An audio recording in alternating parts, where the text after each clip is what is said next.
So what if a military academy was so brutal that it basically treated its students as kindling? As expendable. Exactly. And then wrapped all that violence up in a shiny narrative of glory and loyalty and, well, dragon fire. That is the perfect setup for what we're looking at today. It is. We are unpacking the essential insights from Rebecca Yarros' hugely popular novel, Fourth Wing. It's a romantasy, which means it's a fantasy world built around a central romance. Right, but we really want to move past the hype and look at how the book uses all that danger and desire to analyze some really big ideas. Things like power, propaganda, and ethical compromise. Precisely. This overview is really for anyone interested in critical thinking, or if you're studying how systems of control in media work. It's got a lot to say about how institutions operate. Okay, so let's jump in with a first insight. This idea that strength is basically a rigged story. It is. The setting, Basquiat War College, runs on this. Lethal survival of the fittest idea.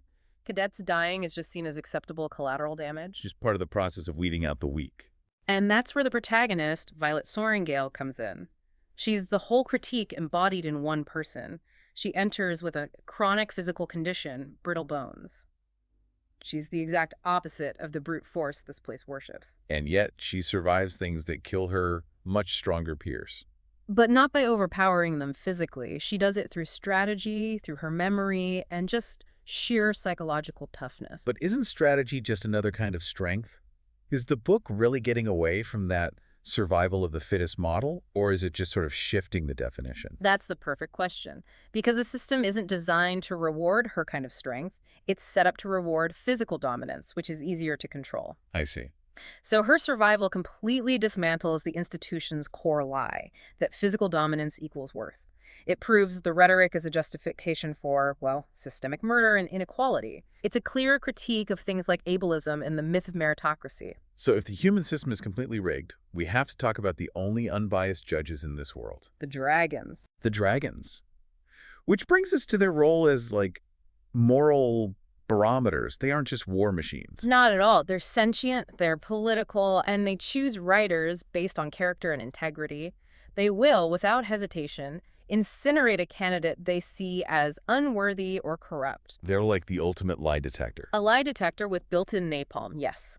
They don't care about military rank, they only care about moral fitness. Their choices make this huge gap visible. The gap between the state's values of glory and actual ethical authority. And that ties directly into the book's whole take on propaganda, Yeah. right? Because Violet was supposed to be a scribe. Exactly. The scribes are the keepers of history, the government record keepers. And through her journey, she finds out that the hero narratives she grew up believing They were all engineered. completely, all designed to hide government corruption, political exploitation, and the suffering of entire groups of people. It's a classic look at how authoritarian states manufacture consent for war. They control the story. Okay, so we have a corrupt state and moral dragons. We have to talk about how the romance fits into all this. The relationship is so intense and, frankly, brutal. It is, and the romance becomes this really interesting case study in power negotiation.